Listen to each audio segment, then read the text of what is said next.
Hello అండి. శ్రోతలందరికీ కొత్త నవలలోకి స్వాగతం అండి. నేను ఈరోజు చదివి వినిపించబోయే నవల శ్రీమతి ఎద్దనపూడి సులోచనారాణి గారు రచించిన మీనా అనే నవలండి. చదువుతున్నది లక్ష్మి. ఈ నవల చాలా బాగుంటుందండి. ఈ నవలను చాలామంది వినే ఉంటారండి. కానీ ఎవరైనా వినని వాళ్ళు ఉంటే వారి కోసం చదివి వినిపించాలనుకుంటున్నానండి. ఈ నవలను విన్న తర్వాత మీకు నచ్చినట్లయితే ప్లీజ్ అండి లైక్ చేయండి, షేర్ చేయండి. అలాగే ఎవరైనా నా ఛానల్ను సబ్స్క్రైబ్ చేసుకున్నట్లయితే సబ్స్క్రైబ్ చేసుకోండి. పక్కనే ఉన్న బెల్ ఐకాన్ను ప్రెస్ చేయండి. ఇక కథలోకి వెళితే 2 గంటల పాటు అవిరామంగా సుదీర్ఘంగా ఆలోచించిన నేను చివరికి ఒక నిశ్చయానికి వచ్చాను. ఏమైనా సరే అమ్మను అడిగి తీరతాను. వెంట తీసుకెళ్ళమని పట్టుబట్టి తీరతాను. అవసరమైతే ఏడవను కూడా ఏడుస్తాను అనుకుంటూ లేచి నా గదిలోంచి సరాసరి అమ్మ గదిలోకి వెళ్ళాను. గదిలో అమ్మ మెత్తటి తోలుపెట్ట మంచం మీద పెట్టి దానిలో బట్టలు సర్దుకుంటుంది. ఆవిడ చుట్టూ రకరకాలైన రంగురంగుల చీరలు ఉన్నాయి. వంట మనిషి తాయారమ్మ అమ్మ పక్కనే నిలబడి ఏ చీరకి సరిపోయే ఆ జాకెట్ అందులో పెట్టి భద్రంగా అమ్మ చేతికి అందిస్తోంది. నేను గదిలోకి అడుగు పెట్టగానే ఇద్దరు ఒక్కసారి తల తిప్పి నా వైపు చూసి మళ్ళీ వెంటనే వాళ్ళ పనిలో మునిగిపోయారు. మమ్మీ గుమ్మం దగ్గర నిలబడే పిలిచాను. చెప్పు. నేను సందేహంగా ఆగిపోయాను. నువ్వు? నేను అలా మాటలు నమిలివేయవద్దని ఎన్నిసార్లు చెప్పాను నీకు? చెప్పదలుచుకున్నది ఏదో సూటిగా గబగబా చెప్పేయాలి. మమ్మీ చెప్పమంటుంటే నేను కూడా నీతో వస్తాను మమ్మీ. ప్రాణమంతా బిగపట్టుకుని ఎలాగో అనేశాను. అమ్మ చేస్తున్న పని ఆపి వెనక్కి తిరిగి క్షణంసేపు నా వైపు సూటిగా రెప్పవాల్చకుండా చూసింది. నేను ఇంతవరకు కూడగట్టుకుని నా వెంట తెచ్చుకున్న ధైర్యం, చొరవ ఆ ఒక్క చూపుతో గాలిలో కలిసిపోయాయి. ఏమిటి అంది. ఏమంటున్నావు నువ్వు అన్నంత తీక్షణంగా. నేను కూడా నీతో వస్తాను. ఇక్కడ నాకేం తోచదు. చీర కొంగు వేళ్లతో లాక్కుంటూ నసిగాను. తోచదా? నువ్వు కూడా నాతో వస్తావా? నమ్మలేనట్టు చూస్తూ అడిగింది. అక్షరాల అవును అన్నట్టు తలూపాను. మమ్మీ కనుబొమ్మలు ముడిపడ్డాయి. 4-5 రోజుల్లో ఢిల్లీ నుంచి సారథి ఇక్కడికి వస్తున్నాడన్న సంగతి నీకు తెలుసా అంది. తెలుసు. తెలిసి అడుగుతున్నావా? మాట్లాడలేదు నేను. నీకు బుద్ధి లేదు? సింపుల్గా ఫ్యాక్ట్ చెబుతున్నట్టుగా అంది. నాకు డార్జిలింగ్ చూడాలని ఉంది కుంటిగా అన్నాను. అమ్మ కళ్ళల్లో నా మనసులోని భావం ఇట్టే గ్రహించేసిన ఆలోచన తళుక్కుమంది. నీకంత చూడాలని ఉంటే పెళ్ళి అయిపోగానే సరాసరి ముందు డార్జిలింగే తీసుకెళ్ళమని సారథికి చెబుతాలే అంది అమ్మ పరిహాసంగా. అమ్మ ఆశించినట్టు నాకు సిగ్గు కానీ సంతోషం కానీ కలగలేదు. సారథి వస్తుంటే తాయారమ్మ ఉందిగా, ఇక్కడ నేనుండి మాత్రం చేసేది ఏముంది అన్నాను మొండిగా. నేనన్న మాటల్లో అపహాస్యం ఏముందో ఏమో. అమ్మ తాయారమ్మ ముఖాముఖాలు చూసుకున్నారు. ఈ ఒక్కసారి వస్తాను, ఇంకెప్పుడు అడగనులే అంటూ వాగ్దానం చేశాను. అమ్మ నా వైపు రెప్పవాల్చకుండా చూసింది. ఆవిడ ముఖంలో నవ్వు ఎగిరిపోయింది. ఇలాగా అంది. నేను దూరంగా నిలబడి ఉన్నాను. రా దగ్గరికి. మెల్లగా భయపడుతూ అడుగు వేసుకుంటూ దగ్గరగా వెళ్ళాను. ముఖం ఎత్తాను. నేను ఒక మాట చెబుతాను, వింటావా? వింటానన్నట్టు తలూపాను. అమ్మ నా చేయి పట్టుకుంది. నా కళ్ళల్లోకి చూస్తూ అంది. నీకు వయసు వచ్చింది, బుద్ధి తెలిసింది, పెద్దదానివి అయ్యావు. ఇదివరకులా నిన్ను ఓ చెంపదెబ్బ వేసి నీ చేత పని చేయించే స్థితి దాటిపోయింది. ఒక విషయం 10 సార్లు చెప్పే అలవాటు నాకెప్పుడూ లేదని నీకు బాగా తెలుసు. తెలిసి కూడా ఇలా నన్ను ఎందుకు విసిగిస్తున్నావు? సారథి వస్తున్నాడు. నువ్వు ఇక్కడ ఉండి తీరాలి. ఊరికే ఉండటం కాదు, ఆనందంగా హాయిగా సారథి మనసు ఆకర్షించుకునేలా ఉండాలి. తెలిసిందా? మాటలు చెప్పటం మృదువుగానే చెప్పినా వాటిలో ఉన్న తీవ్రమైన పదునుకి తట్టుకోలేకపోయిన నేను వెంటనే తెలిసింది అన్నట్టు తలూపాను. ఆ క్షణంలో నేను అసలు ఈ గదిలోకి ఎందుకు వచ్చానా అనిపించింది. చప్పున ఏదో ఒక వంకతో అక్కడి నుంచి పారిపోతే బాగుండుని అనిపించింది. నేను నా గాడ్రేజ్ బీరోలో చీరల్ని సర్ది పెట్టాను. వాటికి తగిన నగలు కూడా వాటిలో పెట్టాను. ఆ చీరలు కట్టుకుని ఆ నగలు పెట్టుకుని ముస్తాబు చేసుకో. హుషారుగా ఉండు. ఉసూరుమంటూ ఉండకు. అతన్ని నీ ఏడుపు ముఖంతో పిచ్చెక్కించి 3వ రోజునే పారిపోయేలా చేయకు. మంచి సంబంధం. మనకి మళ్ళీ జన్మలో అలాంటి అవకాశం రాదు. ఇప్పటికే ఇదేమైనా కాస్త బెడిసి కొడుతుందా? మన అమ్మాయిలని ఇద్దామా అని 4-5 నక్కల్లా కాచుకుని కూర్చున్నారు. వెదవది. ఈ దరిద్ర ప్రయాణం కూడా నాకు ఇప్పుడే వచ్చింది. అతడు వస్తాడని కనీసం 1-2 రోజుల ముందు తెలిసినా నేను దీన్ని క్యాన్సిల్ చేసి ఉండేదాన్ని. తప్పనిసరి అయిపోయింది అంటూ అమ్మ నా చేయి వదిలేసింది. యుద్ధాన్ని గురించి సంధి చేయడానికి వచ్చి జరగదని సంభవం కాదని తెలుసుకున్న మధ్యవర్తిలా ముఖం దించుకొని వెళ్ళిపోబోయాను నేను. ఇదిగో చూడు, వెనుక నుంచి అమ్మ కేక వేసింది. ఆగాను, కానీ వెనుతిరగలేదు. నేను తాయారమ్మకి అంతా వివరంగా చెప్పి వెళుతున్నాను. నువ్వేం పిచ్చి వేషాలు వేసినా నాకు తెలిసిపోతుంది. ఈ విషయంలో మాత్రం ఏ కాస్త అస్తవ్యస్తంగా జరిగినా క్షమించను నేను. ఇది నీ భవిష్యత్తుకి సంబంధించినది. ముందు ఒక రోజున అమ్మ ఎందుకింత గట్టిగా పట్టుపట్టిందో నీకే తెలిసి వస్తుంది. ప్రయత్నం నాది, ఫలితం నీది అన్న సంగతి మర్చిపోకు. ఆ పైన ఇక వినాల్సిందేమీ లేదన్నట్టు నేను చటుక్కున గదిలోంచి యువతలకు వచ్చేశాను. సరాసరి నా గదిలోకి వచ్చి దబీమని తలుపులు మూసుకుని మంచం మీద కూలబడ్డాను. అమ్మ ముందు ఓడిపోయిన ప్రతిసారి ఏం జరిగిందో ఈసారి కూడా అదే జరిగింది. నా కళ్ళ నిండా గిర్రున నీళ్లు తిరిగాయి. ఏం చేయాలో తోచని విపత్కర పరిస్థితి ఎదురైనప్పుడు గోళ్లు కొరకడం నాకు అలవాటు. ఇప్పుడు కూడా అదే చేయటం ప్రారంభించాను. నా చేత గోళ్లు కొరకడం మాన్పించాలని అమ్మ ఎంత ప్రయత్నించిందో దేవుడికే తెలుసు. పెన్సిల్ తీసుకుని చిన్నప్పుడు 4-5 సార్లు వేళ్ల మీద వాతలు తేలేట్టు కొట్టింది కూడా. అయినా సరే అలవాటు నాకు పోలేదు. నాకు తెలియకుండానే నేను చిటికిన వేలి గోరునో చూపుడు వేలి గోరునో నోట్లో పెట్టుకుని గంటలు కూర్చోవటం బాగా అభ్యాసమైపోయింది. నలుగురిలో కూర్చోవలసి వచ్చినప్పుడు కానీ, ఒక్కదాన్ని కూర్చున్నప్పుడు కానీ ఈ అలవాటు నాకు తోడుగా హాయిగా అనిపిస్తుంది. గదిలో మంచం మీద నిస్సహాయంగా ఆశాభంగంతో కూర్చుని ఉన్న నాకు అమ్మ మీద చెప్పలేని ఆగ్రహం ఉంది. అది పేదవాడి కోపం, బలవంతుడి ముందు ఏం చేయలేని బలహీనుడి అసమర్థత, అధికుడి ముందు ఏం అనలేక చాటున ఈసడించుకుని కసి తీర్చుకుని అల్పుల తక్కువ భాగం. మా అమ్మ ఇప్పుడే కాదు, నేను పుట్టిన ఈ 22 సంవత్సరాల్లోనూ నేను కోరినది జరిపించలేదు, అడిగినది ఇవ్వలేదు. అలా చేస్తే అతి గారాబం అయిపోయి అసలే మొండిదాన్నైన నేను ఇంకా రణపెంకిగా తయారవుతామోనని ఆవిడ భయం. తాను అసలు ఇంత జగమొండి అవడానికి కారణం అమ్మేనని నాన్న ఎప్పుడు అంటూనే ఉంటారు. రాను నాకు వయసు పెరిగి నేను పెద్దదాన్ని అయిన కొద్దీ అమ్మ చెప్పింది నేను కాదనటం, నేను చెప్పింది అమ్మ ఖండించటం బాగా అలవాటైపోయింది. మా ఇద్దరి మధ్య సృష్టికంతా అత్యంత మధురమైన తల్లి కూతుళ్ళ బాంధవ్యం లేనేలేదు. ఎన్నో స్వతంత్ర భావాలు కల అమ్మ, బయట ప్రపంచంలో ఎంతో సరళ హృదయాలు అనిపించుకునే అమ్మ, తనకి ఏకైక సంతానమైన నా విషయంలో ఇలా నియంతగా ఎందుకు ప్రవర్తిస్తుందో నాకు అర్థం కానే కాదు. మా అమ్మ లాంటి వ్యక్తికి కూతురుగా పుట్టడం చాలా అదృష్టం అని నా సాటి వాళ్ళంతా ఏకగ్రీవంగా అంటూ ఉంటే నాకు అది దూరపు కొండలు నునుపు అనే సామెతగా కనిపిస్తుంది. ఎన్ని సంవత్సరాలు గడిచినా, నేను ఎంత పెద్దగా పెరిగినా అమ్మకి నేను ఒక వయసు వచ్చిన వ్యక్తిగా, కొన్ని భావాలున్న మనిషిగా, నావి అన్న ఆలోచనలు అమలుపరుచుకోవాలని తహతహ నాకున్నట్టుగా ఆవిడ గుర్తించదు. ఇప్పటికీ నాకేం తెలియదని, నేను ఒక వెర్రిబాగులదానని అమ్మ ఉద్దేశం. ఆ ఉద్దేశం మార్చడానికి, ఖండించడానికి సమయం దొరికినప్పుడల్లా నేను స్పష్టంగా ఇలా చెబుతూనే ఉన్నా ఆవిడ నమ్మకపోగా ఇంకా తన అభిప్రాయాన్ని బలపరుచుకోసాగింది. దీనికి కారణం అమ్మ నన్ను ఏదేదో చేయాలని, ఎంతో గొప్ప వ్యక్తిగా మలిచి ఫలానా వారి అమ్మాయి అని గుర్తింపబడేలా చేయాలని ప్రయత్నించి ఆశాభంగం పొందటమేనేమో. ఆ ఆశాభంగాలు ఒకటి కాదు, అనేకంగా ఉన్నాయి. వాటిల్లో మొట్టమొదటిది నన్ను డాన్సర్ చేయాలని ఆవిడ అనుకోవటం.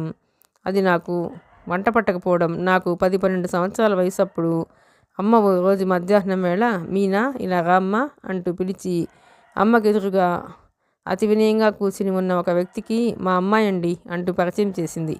ఆయన్ని చూపిస్తూ నాకు, వీరు డ్యాన్స్ మాస్టర్ గారు, రేపటి నుంచి నీకు డ్యాన్స్ నేర్పుతారు అంది. వచ్చిన ఆయన్ని నేను తీక్షణంగా చూశాను. గిరిజాల జుట్టు, దిష్టిబొమ్మ కోసం కర్రపుల్లలకి తగిలించినట్టు వదులుగా వేలాడే పైజామా లాల్చి, ముఖం నుంచి ముందుకు పొడుచుకొచ్చినట్టున్న పొడుగ్గా బలంగా ఉన్న ముక్కు, ఆడవాళ్ళలా కులికే శరీరం, ఇలా ఉన్న ఆ నాట్యాచారుణ్ణి చూడగానే నాకు ఆపుకోలేంత నవ్వు వచ్చింది. ఆయన నాకు డ్యాన్స్ నేర్పటం ప్రారంభించాడు. ఆ జులపాల జుట్టేసుకుని ఆయన తటిత తాం ధీం అని ఎగురుతుంటే నేను నవ్వు ఆపుకోలేక చచ్చిపోయేదాన్ని. అంతెత్తు మగాడు అలా కుప్పిగంతులు వేస్తున్నట్టు ఎగురుతుంటే నాకేమిటో మహా అసహ్యంగా ఉండేది. ఆయన నా దగ్గరగా వచ్చి నా 2 చేతులు పట్టుకుని అలా ఇలా అని చూపిస్తుంటే నేను అభినయం మాని ముక్కు మూసుకునేదాన్ని.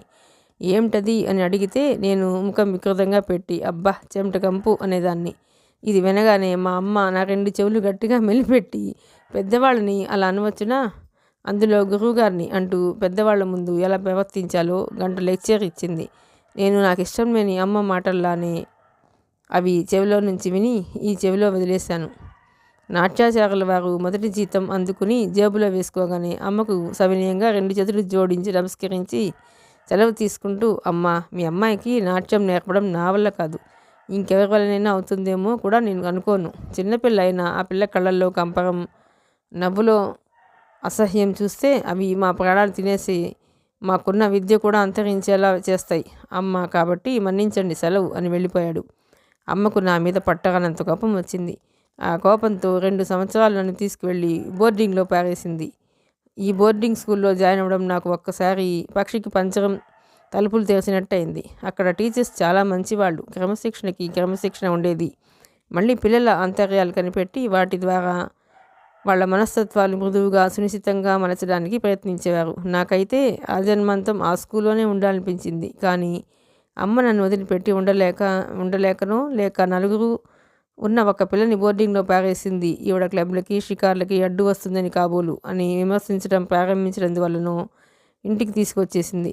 బోర్డింగ్ నుంచి వచ్చిన తర్వాత ఇంటి జీవితం, అమ్మతో సాన్నిహిత్యం నాకు మరీ దుర్భరంగా అనిపించసాగింది. అమ్మ ముందు నోరతలేని నేను నా అయిష్టతని ఏదో రకంగా వెల్లడిస్తూనే ఉండేదాన్ని. ఉదాహరణకి అమ్మ నన్ను నీట్గా డ్రెస్ చేసుకోమని ఎవరైనా వస్తారని హెచ్చరించేదనుకోండి. నేను డ్రెస్ చేసుకున్నట్టే చేసుకుని దానికి బొట్టో కాటుకో పులిమేదాన్ని. అమ్మ నా తిండి విషయంలో మహా తూకం చూపించేది. నేను అసలే మెత్తటి వంటిదాన్నని నాన్నలా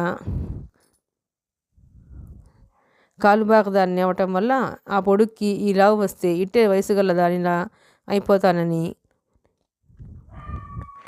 అమ్మ భయం. ఇంట్లో అమ్మ ఎంత తూకంగా పెట్టినా, ఎంత తేలిక పదార్థాలు ఆకుకూరలు తినిపించినా నేను బయటికి వెళ్ళి ఏ స్నేహితురాలింట్లోనో దోశలు, గారెలు, ఇడ్లీలు సుష్టుగా తిని వచ్చేదాన్ని. ఒక్కొక్కసారి స్వయంగా నాన్నే నన్ను అమ్మకు తెలియకుండా రహస్యంగా హోటల్కి తీసుకెళ్ళి కడుపు నిండా తినిపించేవారు.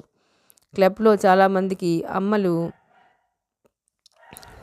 చాలామందికి అమ్మకి అసలు నా అంత కూతురు ఉన్నట్టే తెలియదు. దానికి కారణాలు 2. ఒకటి, ఆవిడ వస్త్రధారణ, శరీరాన్ని క్రమ పద్ధతిలో ఉంచుకోవడానికి వ్యాయామం చేసే తీరు. రెండోది, నేను ఎప్పుడో తప్ప క్లబ్కి వెళ్ళేదాన్ని కాదు. నా ప్రపంచం చాలా వరకు మా నాన్న చుట్టూ అల్లుకుని ఉండేది. 4 సంవత్సరాల నుంచి అమ్మ లేడీస్ క్లబ్కి ప్రెసిడెంట్గా ఏకగ్రీవంగా ఎన్నికవుతోంది. అంటే కేవలం మిసెస్ లింగం గారి పలుకుబడి, అభిమానం కారణమని అందరికీ తెలుసు. మిస్టర్ లింగం సుప్రీంకోర్టు జడ్జిగా చేసి రిటైర్ అయ్యారు. వాళ్ళకి బిడ్డ పాప లేరు. మిసెస్ లింగం, అమ్మ ఇద్దరు చాలా మంచి స్నేహితులు. వాళ్ళను స్నేహితులు అనే కంటే ఒక ప్రాణం 2 శరీరాలను ఆశ్రయించిందేమో అంటే బాగుంటుంది. ఇద్దరు ఏకజాతి పక్షులు. అభిప్రాయాలు పాలు నీడలా కలిసిపోయినాయి. ఆవిడ మాటంటే అమ్మకు భక్తి శ్రద్ధలు ఎక్కువ. అమ్మ మాటంటే ఆవిడకి అక్కడ నేను గురి. ఒకరికొకరు సలహా సంప్రదింపులు పాటించండి ఎవరూ ఏం చేయరు. అమ్మ క్లబ్కి ప్రెసిడెంట్ అయిన ఈ 4 ఏళ్లలో మెంబర్స్ చాలా ప్రదేశాలు చూశారు. ఒక్కోసారి క్లబ్లో ఏదైనా ఫంక్షన్ జరుగుతున్నప్పుడు వాళ్ళందరి మధ్య తిరుగుతూ ఎన్నో విధాలుగా ఎంతో చాకచక్యంగా పనులు పురమాయిస్తూ దగ్గరుండి చేయిస్తున్నప్పుడు చూస్తే పొట్టిగా సన్నగా పిట్టలా ఉండే ఈ మనిషిలో ఇంత ధీశక్తి ఎక్కడుందా అనిపిస్తుంది. నిజంగా అంతమందిలో ఏకదాటిగా అలా మెప్పు సంపాదించుకోవడం పెద్ద నేర్పే. అలాంటి సమయంలో అమ్మని చూస్తుంటే నా గుండెల్లో గర్వం లాంటిది రెపరెపలాడుతుంది. ఇంతమంది మనస్తత్వాన్ని ఇంత సులభంగా అర్థం చేసుకోగలిగిన అమ్మ ఇంట్లో ఉన్న నన్ను, మా నాన్నని ఎందుకు అర్థం చేసుకోలేదు? లేక మేమే ఆవిడని సరిగ్గా అర్థం చేసుకోలేకపోతున్నామా అనిపిస్తుంది అప్పుడప్పుడు. అమ్మ చాలా సమర్థురాలు, నేనెప్పుడూ కాదన్ను. నా మీద ఆవిడకి ఆపేక్ష లేదని కూడా నేను అనను. కానీ అమ్మ చూపించే ఆపేక్ష కేవలం మాకు బాధ్యతగా కనిపిస్తుంది. మా నాన్న అలా కాదు. ఆయనకి యావత్ ప్రపంచం నేనేనేమో అనిపించే సమయాలు చాలా ఉన్నాయి. నాకు జ్వరం లాంటిది వచ్చి ఏదైనా సుస్థి చేస్తే మా అమ్మ వెంటనే మంచి డాక్టర్ని పిలిపించి నాకు సరైన మందు తెప్పించి అది ఏ వేళకు వేయాలో తాయారమ్మకు అప్పగించేసేది. అంతటితో ఆవిడ బాధ్యత తీరిపోయేది. కానీ నాన్న అలా కాదు. నాకు కాస్త రెక్కలు వెచ్చపడగానే తన పనంతా మానుకుని దగ్గరికి వచ్చి కూర్చునేవారు. మాటి మాటికి నా నుదుటిని తాకి చూస్తూ జ్వర తీవ్రత ఎలా ఉందో తెలుసుకునేవారు. క్షణక్షణానికి, మీనా, ఏం కావాలమ్మా? గ్లూకోజ్ ఇవ్వనా? హార్లిక్స్ తాగుతావా? ఎలా ఉంది ఇప్పుడు అని అడుగుతూ ఉండేవారు. ఒక్కోసారి జ్వర తీవ్రతకి నేను తట్టుకోలేక అటు ఇటు చేప పిల్లలా కొట్టుకుంటూ ఉంటే ఎత్తుకుని భుజాన వేసుకుని రాత్రంతా అటు ఇటు తిప్పుతూ మేల్కొని గడిపేవారు. అమ్మో, మా నాన్న లేకపోతే నేనేమైపోయేదాన్ని అనిపించే క్షణాలు నా జీవితంలో లక్షలు కోట్లు ఉన్నాయి. నా బాల్య స్మృతులన్నీ మా నాన్న జ్ఞాపకాలతో జత చేసి బంధింపబడి ఉన్నాయి. మా నాన్న ప్రక్కన లేకుండా నాకు ఒక్కదానికి ప్రత్యేకంగా గుర్తుపెట్టుకోవాల్సిన సంఘటన ఏదీ లేదు. అప్పుడప్పుడు అమ్మ నన్ను నాన్న మరి గారాబం చేసి పాడు చేస్తున్నారని, నేను ఎందుకు కొరగాకుండా పోతానని ఆయనతో కలహానికి దిగుతూ ఉండేది. నాకు ఇంటర్లో క్లాస్ వచ్చేలా చేసి నన్ను మెడిసిన్లో చేర్పించి మా అమ్మాయి డాక్టర్ చదువుతోంది అని చెప్పుకోవాలని మా అమ్మ ఎంతగానో సరదా పడింది. నాకు అసలు కప్పలన్నా వానపాములన్నా చెడ్డ భయం, భరించలేనంత కంపరం. అమ్మకు ఎదురు చెప్పలేని నేను నాన్న దగ్గర చేరి సణుగుడు ప్రారంభించాను. నాన్న నా చేత ఇష్టం లేని పని చేయించడానికి వీల్లేదని పట్టుబట్టారు. ఈ విషయం మీద అమ్మ నాన్న ఘర్షణ పడ్డారు. నేను చివరికి మెడిసిన్లో చేరనే లేదు. 4 సంవత్సరాలకి ఎలాగో అలా కుంటిగుర్రం నడకలా బిఏ అయింది అనిపించాను. ఈ మధ్య అమ్మా నాన్నల మధ్య పోట్లాటలు, చికాకులు బాగా తగ్గిపోయినాయి. ఆఖరిసారి దాదాపు సంవత్సరం క్రితం ఇద్దరూ చాలా తీవ్రంగా ఘర్షణ పడ్డారు. దానికి కూడా కారణం నేనే. స్థానికంగా ఉన్న అమ్మ పరిచయస్తులు కొంతమంది మెడ్రాస్ నుంచి సినిమా ప్రొడ్యూసర్ని తీసుకువచ్చి అమ్మకు పరిచయం చేశారు. అతను నన్ను కూర్చోమని, నడవమని, అటు తిరగమని, ఇటు తిరగమని సంతలో పశువుని పరీక్షించినట్టు పరీక్షించి నేను సినిమాకి బాగా పనికి వస్తానని, నాకు ఉజ్వలమైన భవిష్యత్తు ఉందని, నా జీవితం ఇంద్రధనుస్సున కీర్తి ప్రతిష్టలతో మిలమిలా మెరిసిపోతుందని ఏమిటేమిటో చెప్పాడు. అమ్మ ముఖం ఆయన మాటలతో వికసించింది. నాకు బుద్ధి తెలిసిన తర్వాత మొట్టమొదటిసారిగా నా వైపు ఆపేక్షగా అపురూపంగా చూసింది. వచ్చిన ఆయనకి కృతజ్ఞతతో నమస్కరిస్తూ ఆయన వెళ్ళేటప్పుడు నన్ను సినిమాల్లో చేర్పించడానికి తప్పక మెడ్రాస్ పంపుతానని వాగ్దానం చేసింది. కన్న సంతానం గొప్పవారవుతుంటే ఏ కన్నతల్లి మాత్రం సంతోషించదు? అందులో మా అమ్మ నేనెందుకు పనికిరానని నా మీద అన్ని విధాల ఆశలకి నీళ్లు వదులుకున్న ఆవిడకి ఇది కేవలం తన అదృష్టంగానే అనిపించింది. అన్ని విషయాలు మాట్లాడేసుకున్నారు. రేపు సాయంత్రం కాగితాల మీద ఒక్క సంతకాలు పెట్టడమే తర్వాయి. ఆ సాయంత్రం కోర్టు నుంచి నాన్నగారు రాగానే అమ్మ తనే స్వయంగా కాఫీ తీసుకువెళ్ళింది. ఆ సమయంలో నేను కూడా అక్కడే ఉన్నాను. అమ్మ మధ్యాహ్నం జరిగిందంతా చెప్పడం ప్రారంభించింది. ఆవిడ ఈ విషయం మొదలు పెట్టగానే నాన్న సగం తాగిన కాఫీ కప్పు కింద పెట్టేసి శ్రద్ధగా వినసాగారు. అమ్మ చెప్పటం పూర్తి చేసేసరికి నాన్నగారి ముఖం కందగడ్డలా తయారైంది. ఆయన కళ్ళు అగ్నిగోళాల్లో అయినాయి. నువ్వేమని జవాబిచ్చావు అన్నారు. ఏమంటాను? సిరిగా ఎవరైనా మోకాలు అడ్డు పెడతానంటారా? ఉన్న సిరి చాలదా మనకి? డబ్బుకి మితం ఏముంది? ఎందుకు లేదు? ఉన్నదాంతో తృప్తిగా సుఖంగా బ్రతకటం నేర్చుకోగలిగితే డబ్బుకు తప్పకుండా మితం ఏర్పడుతుంది. ఇంతకీ మీరేమంటారు? దాన్ని సినిమాల్లో చేర్పించుకు. అమ్మ తుళ్ళిపడిన దానిలా చూసింది. ఇప్పుడా? ఇన్ని మాటలు జరిగిపోయినా ఇంకా కాగితాల మీద సంతకాలు కాలేదుగా. కాకపోతే మాత్రమే మాట ఇచ్చేసిన తర్వాత నీ మాట కోసం దాని భవిష్యత్తు పాటు చేస్తావా? అసలు నీకు బుద్ధి ఎలా లేకపోయింది? నోట్లో నాలుక లేని వేరుమొహందే అది. నీ స్నేహితులు ఆడవాళ్ళే నలుగురు వచ్చి కూర్చున్నప్పుడు వాళ్ళ దగ్గరికి రావడానికి వెనక ముందు తాగట్లాడుతుంది కదా. అలాంటిది క్షణక్షణం గిరగిరా తిరిగే బంగారు బంతుల మీద నడకలాంటి ఆ జీవితం దానికి ఎలా సరిపడుతుంది అనుకున్నావు? కన్నతల్లివేనా నువ్వు అన్నారు. అమ్మ కస్సుమని లేచింది. నా కూతురు నా ఇష్టం, అది నా కూతురు కూడా అన్న విషయం మర్చిపోకు అంటూనే ఆయన హఠాత్తుగా 2 చేతులు జోడించాడు. ఎంతో దీనంగా అర్థిస్తున్నట్టుగా అన్నారు. కృష్ణవేణి, మనిద్దరం పెళ్లి చేసుకుని జీవితాలు కలుపుకుని కలిసి జీవించడం మొదలుపెట్టి ఇన్ని సంవత్సరాలైంది. ఇన్ని ఏళ్లలో నేనెప్పుడు నీ సుఖం ఏదీ కోరలేదు. నేనెప్పుడు నీ నుంచి ఏదీ కోరలేదు. ఇది మాత్రం అడుగుతున్నాను, నువ్వు దాని జీవితం నాశనం చేయకు అన్నారు. అమ్మ విచిత్రంగా చూస్తూ నిలబడిపోయింది. దానిలా చూసి విలువ ఇచ్చి అంతో ఇంతో ప్రేమను పంచి ఇచ్చే వ్యక్తిని చూసి పెళ్లి చేసేద్దాం. మీనా మంచి గృహిణిగా తప్ప ఇంకెందుకు పనికిరాదు. భగవంతుడు మనకిచ్చిన డబ్బు చాలు, అది ప్రత్యేకంగా సంపాదించుకోవాల్సిన అవసరం లేదు మనకి అన్నారు నాన్న. మీరు మీ పిరికితనమును నాకు ఒళ్ళు మండుతుంది. మీలా భయం ఉన్నవాళ్ళు జీవితంలో ఏదీ సంపాదించుకోలేరు కఠినంగా అంది అమ్మ. సంపాదించుకోకపోయినా పర్వాలేదు, ఉన్నది పోగొట్టుకోకుండా ఉంటే చాలు. అందలం ఎక్కడం అందరం ఎక్కుదాం అనే ఆశతో ఎగిరి అందక కింద పడే కంటే మన 2 కాళ్ళు మనం నింపదిగా నడిచి వెళ్ళటం చాలా ఉత్తమం. మన 2 కాళ్ళతో మనం నింపదిగా నడిచి వెళ్ళటం చాలా ఉత్తమం. ఇలాంటి వేదాంతం చెప్పి మీరు దాన్ని ఎందుకు పనికి రాకుండా చేస్తున్నారు రెచ్చిపోతూ అంది అమ్మ. దానికున్న విచక్షణా జ్ఞానంలో 1000వ వంతెన నీకుంటే నువ్వు దాన్ని సరిగ్గా అర్థం చేసుకోగలిగేదానివి. అమ్మ గయ్యమని లేచింది. ఇద్దరి మధ్య మాట పెరిగింది. నేను మెల్లిగా అక్కడి నుంచి జారుకుని బయటకు వచ్చేసాను. నేను బలవంతంగా దాన్ని జరిపించేస్తే ఏం చేస్తారు మీరు? చివరికి మొండిగా అంది అమ్మ. చూడు ఏం చేస్తారు రెట్టిస్తున్నట్టుగా అంది. నీకు విడాకులు ఇస్తాను. నాకు విడాకులా? అవును, దాని చేత ఇష్టం లేని పనులు చేయిస్తున్నావని, దాన్ని బాధిస్తున్నావని, నువ్వు నుంచి విడిపోతే తప్ప మా ఇద్దరి జీవితాలకి శాంతి లేదని కేసు పెడతాను. మీనా ఎవరి వైపు పలుకుతుందో నీకు తెలుసు. మీరు నన్ను బెదిరిస్తున్నారా? సవ్యంగా చెబితే వినకపోతే ఏదైనా చేస్తాను. నీ ఆశలకి ఆలోచనలకి నా జీవితం ఆహుతి చేశాను. అది చాలు. దాని బ్రతుకు మీద నీ నీడ కూడా పడనివ్వను నేను. నిజం చెప్తున్నాను కృష్ణవేణి, దానికోసం నేను ఏదైనా చేస్తాను. ఆఖరికి నిన్ను చంపటానికి కానీ నేను చావటానికైనా కానీ దేనికైనా సిద్ధమే. అమ్మ హఠాత్తుగా ఏడవటం ప్రారంభించింది. నాన్న కంఠం మళ్ళీ అదోలా అయిపోయింది. నీ ఏడుపు నన్నేం కరిగించదు. ఈ ప్రపంచంలో నాకున్నది మీనా ఒక్కతే. దానికి ఎలాంటి హాని జరిగినా నేను భరించలేను దృఢంగా చెప్పారాయన. బయటికి వచ్చేసి గుమ్మం ప్రక్కన పొంచి నిలబడి లోపల నుంచి వినిపిస్తున్న సంభాషణ అంతా తూచా తప్పకుండా వింటున్న నాకు నాన్నగారి మాటలు వినగానే ఒక్కసారి పరిగెట్టుకు వెళ్ళి ఆయన బలంగా హత్తుకుపోవాలన్నంత ఆనందం వేసింది. ఎప్పుడు చూసినా పరధ్యానంగా నిద్రమత్తుగా విసుగ్గా ఉండే నాన్నలో ఇంత ఆవేశం ఉందని నాకు ఇంతవరకు తెలియదు. దానికి నేనంటే పడకపోవడానికి మీరే కారణం ఏడుస్తూనే అంది అమ్మ. నువ్వు తల్లి ఇలా ప్రవర్తిస్తే అది నిన్ను కూతురులానే చూస్తుంది అంటూ బయటకు వచ్చేసారు నాన్న. గది బయట గుమ్మం ప్రక్కగా గోడవారుగా అనుకుని సంభ్రమాశ్చర్యాలతో నిలబడిపోయిన నన్ను చూడగానే నాన్న తెల్లబోతూ మీనా అన్నారు. ఒక్క నిమిషం ఏం చేయాలో నాకు తోచలేదు. తర్వాత వెంటనే చటుక్కున వంగి ఆయన 2 పాదాలు కళ్ళకు అద్దుకుని మెరుపులా అక్కడి నుంచి పారిపోయి వచ్చేసాను. ఆ విధంగా నేను సినిమాల్లో చేరలేదు. లేకపోతే నా మొహం, నేను సినిమాల్లో చేరడం ఏమిటి? ఈ సంఘటన జరిగిన తర్వాత అమ్మ నాన్న మరి దేనికి ఘర్షణ పడలేదు.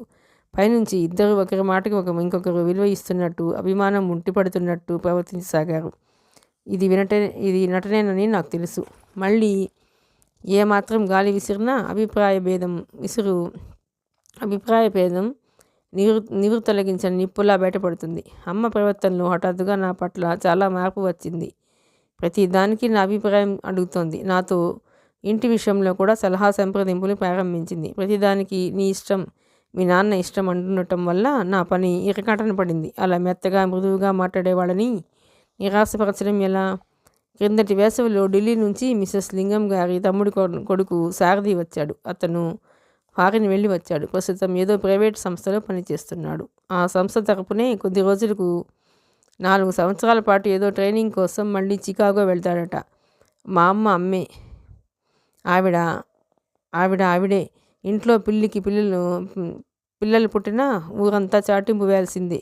మిసెస్ లింగం తన మేనల్లుడు ఇంకో నెలకి వస్తాడనగానే ముందు నుంచే పబ్లిసిటీ మొదలుపెట్టింది. మా వాడు వస్తున్నాడు, వాడికి అది ఇష్టం, ఇది ఇష్టం, వాడికి అది చూపించాలి, ఇది చూపించాలి అంటూ ఇంట్లో ఉన్న క్లబ్కి వెళ్ళినా ఇదే టాపిక్ మాట్లాడేది. అప్పటికే మేమంతా అతని ఫోటో చూసి ఉన్నాం. మా అమ్మ ఎందుకో తెలియదు కానీ ఆ ఫోటో అడిగి తీసుకుని నా ఫోటోలు నా ఆల్బంలో భద్రపరిచింది. సారథి రాగానే అతను ఎంగేజ్ చేయడం కోసం మా అమ్మ తను కూడా కొన్ని ప్లాన్లు తయారు చేసి పెట్టుకుంది. సారథి వచ్చాడు. మా అమ్మ కూడా మిసెస్ లింగంతో ఏరోడ్రమ్కి వెళ్ళింది. వచ్చిన రోజు సాయంత్రమే మా ఇంటికి వచ్చాడు. 5 గంటలకి అతను మా ఇంటికి వస్తాడనగా మా అమ్మ చేసిన హడావిడి అంతా ఇంత కాదు. అతనికి గ్రీన్ అంటే చాలా ఇష్టమట అంటూ లేతాకు పచ్చ చీరే జాకెట్తో స్వయంగా తనే ముస్తాబ్ చేసింది. నగలు అలంకరించింది. వంట ఇంట్లోకి వెళ్ళి తాయారమ్మ దగ్గర నుండి ఫలహారాలు సరిగ్గా ఉన్నాయో లేదో చూసింది. ప్రతి చిన్న పనిలోనూ ప్రత్యేకమైన శ్రద్ధ తీసుకుంది. సారథి, మిసెస్ లింగం వచ్చారు. నాన్నగారు, అమ్మ ఎదురు వెళ్ళారు. నేను హాల్లో బొమ్మలా నిలబడి ఉన్నాను. వాళ్ళు లోపలికి వచ్చారు. పరిచయాలు జరిగాయి. అమ్మ, మిసెస్ లింగం, సారథికి చెరువు పక్కన అతనికి ఎదురుగా నాన్న, నేను కూర్చున్నాం. అతను కూర్చున్న 2 గంటల్లో ప్రపంచంలో ఉన్న ప్రతి విషయం మీద సంభాషణ జరిగింది. అన్ని విషయాలు అనర్గళంగా మాట్లాడి అన్నింటిలోనూ తనకి ప్రవేశం ఉందని నిరూపించుకున్నాడు. అతను ఏ సంభాషణ ఎత్తినా అమ్మ మిసెస్ లింగం వెంటనే అందుకుని దాని లోతు రీతుల గురించి మాట్లాడారు. ప్రసంగం ఎక్కువగా వారి ముగ్గురి మధ్యనే నడిచింది. నాన్న అప్పుడప్పుడు మర్యాద కోసం ఒకటి అగా మాట్లాడారు. నాకేమో కూర్చుని నడుము నొప్పి పుడుతోంది. నాకు వాళ్ళ సంభాషణ చిరాగ్గా ఉంది. పరధ్యానంగా నా ఆలోచనలోకి జారిపోయిన నేను అలవాటు చొప్పున ఎడం చేయి చెడిగిన వేలు నోట్లో పెట్టుకుని కొరకసాగాను. అలా ఎంతసేపటి నుంచి కొరుకుతున్నానో నాకు గుర్తులేదు. మధ్యలో అమ్మ ఒక మారు అందరికీ ఐస్ క్రీమ్ కప్పులు అందిస్తూ నా దగ్గరికి వచ్చినప్పుడు నా వేలు వైపు విరిమి చూసింది. నేను చటుక్కున తీసేశాను. వీళ్ళు ఎప్పుడు వెళ్ళిపోతారా భగవంతుడా అనుకుంటూ క్షణాలు లెక్క పెడుతూ గదిలో గుమ్మాలను వాటికున్న పరదాల్ని కుర్చీలని కిందపరచి ఉన్న కార్పెట్ని మార్చి చూస్తూ కూర్చున్నాను. ప్రతిరోజు మనిషి నిత్య జీవితంలో ఇలా ఇష్టం లేని పనులు తప్పనిసరిగా చేస్తూ చిన్న చిన్న నరకాలని ఎన్ని అనుభవిస్తారో కదా. సారథి లేచి వెళ్ళేటప్పుడు టైం చూసుకున్నాడు. వెంటనే కనుబొమ్మలెత్తి ఆశ్చర్యంగా, అరే చాలా టైం అయిందే, గంటలు నిమిషాల్లాగా గడిచిపోయినాయి అన్నాడు. అమ్మ సుతారంగా తన అందమైన నవ్వు నవ్వింది. అతను అమ్మ వైపు గౌరవాభిమానంతో చూశాడు. వెళ్ళేటప్పుడు నాతో కూడా చెప్పాడు. కానీ అందులో ప్రత్యేకత ఏమీ లేదు. కృష్ణవేణమ్మ గారి కూతుర్ని కాబట్టి చెప్పాలనుకుని చెప్పినట్టుంది. కానీ క్షణంలో సగం సేపు నా వైపు చూసిన ఆ చూపుల్లో ఒక విధమైన ఆకలి ఉన్నట్టు నేను పసిగట్టాను. స్త్రీ ఇతని ముందు స్త్రీ కాదు, ఓ జిలేబీ మొక్కలానో మైసూర్ పాకులానో కనిపిస్తుంది. ఆ చూపు తన మీద పడగానే ప్రతి ఆడదాని ఒళ్ళు జల్లుమంటుంది. ఆడపిల్లని తినుబండారంగా భావించి అందితే అమాంతం కొరకు తినేయాలనుకునే మనస్తత్వం, ఆశ, ఆకలి గల మనిషిలా ఉన్నాడు అతను.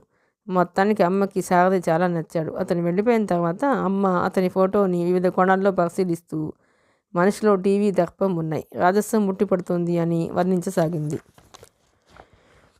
నాకేమో అతను అసలు నచ్చలేదు. మెళ్ళో టై, జబ్బలకి బిగువుగా అంటిపెట్టుకుని ఉన్న టెర్లిన్ షర్ట్, పక్కపాపిడితో జాగ్రత్తగా దువ్వుకున్నట్టు జుట్టు వెనక బట్టదలవుతుందేమోనని అనుమానం.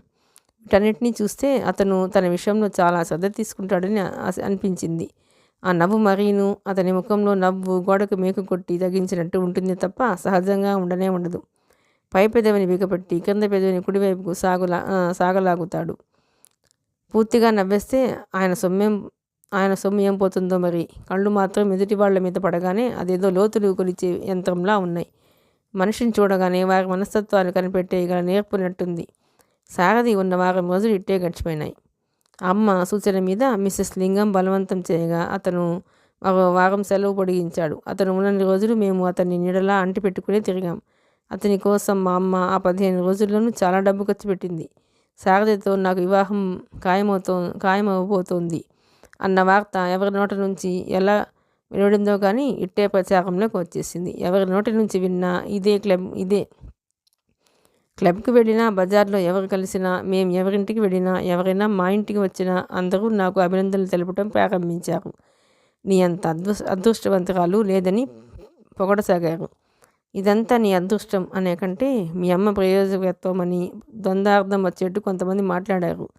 సారథి వెళ్ళిపోయే రోజు వచ్చింది. మా అమ్మ ఆర్భాటంగా విందుకు ఏర్పాటు చేసింది. ఆ రోజు నన్ను షోకేస్లో పెట్టే బొమ్మలా అలంకరించింది. ఆ రాత్రి భోజనాలైన తర్వాత అందరం కూర్చున్నప్పుడు సారథి నన్ను వివాహం చేసుకోవడానికి సుముఖంగా ఉన్నట్టు మాటల ద్వారా వ్యక్తపరిచాడు. అమ్మ ముఖం 1000 వోల్టుల బల్బులా వెలిగిపోయింది. అతను వెళ్లే ముందు నా దగ్గరికి వచ్చాడు. నా చీర బాగుంది అని మెచ్చుకున్నాడు. నా నగలు అలంకరించుకోగానే విధం కొత్తగా ఉందని ప్రశంసించాడు. ఇదంతా అమ్మ ప్రతిభే, నాకేం రాదు అన్నాను అతన్ని కిరీగంట కనిపెడుతూ. అచ్చు నేను అనుకున్నట్టే అయింది. అతని కళ్ళు అప్రయత్నంగా ప్రశంసాపూర్వకంగా అమ్మ వైపు తిరిగినాయి. వాటిల్లో అభిమానం తొణికిసలాడింది. సారథి అమ్మ దగ్గర అరగంట నిలబడి సెలవు తీసుకోవటం నేను గమనించుకోపోలేదు. వాళ్ళు వెళ్ళిపోగానే అమ్మ అమాంతం నా దగ్గరికి వచ్చి గట్టిగా గుచ్చి కగులించుకుంది. ఎంతో ఆనందంగా, నువ్వు చాలా అదృష్టవంతురాలివే మీనా. నువ్వు కాదు నేను. అలాంటి అల్లుడు దొరకాలంటే ఎంత భాగ్యం చేసుకుని పుట్టాలి అంది అమ్మ. చివరి మాటలకి నేను ముఖం ముడుచుకోవటం అంత ఆనందంలోనూ ఉన్న ఆవిడ గుర్తించనే లేదు. అతను అడుగు పెట్టగానే నా ఇంటికే కొత్త కళ వచ్చింది అంది అమ్మ. నాకు అది నచ్చలేదు. అమ్మ లోపలికి వెళ్ళిపోయింది. నేను చాలాసేపు అక్కడే నిలబడి ఉన్నాను. ఇల్లు మాటు మణిగింది. ఉదయం నుంచి విశ్రాంతి లేకుండా గిరగిరా తిరిగిన అమ్మ అలసిపోయిన దానిలా త్వరగా నిద్రపోయింది. తాయారమ్మ ఇంకా ఇల్లు సర్దుతూనే ఉంది. నేను మెల్లగా పైకి వెళ్ళి చప్పుడు కాకుండా నాన్న గది తలుపు తోశాను. గదిలో టేబుల్ లైట్ వెలుగుతూనే ఉంది. నాన్న ఇంకా మేలుకునే ఉన్నారు. నేను తలుపు తెరిచి లోపలికి తొంగి చూడగానే ఆయన, "ఏం మీనా?" అన్నారు. "లోపలికి వస్తాను నాన్నగారు." "రా."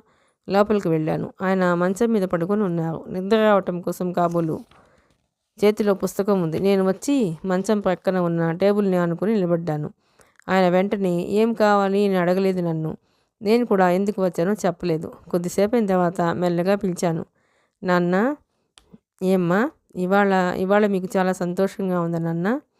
ఆయన వెంటనే సమాధానం చెప్పలేదు. కళ్ళజోడు తీసి తలెత్తి నా వైపు చూశారు. రెప్పవాల్చకుండా నా ముఖంలోకి చూస్తూ నా ముఖం ద్వారా నా మనసులోని ఆలోచన పసిగట్టాలని ప్రయత్నిస్తున్నారు.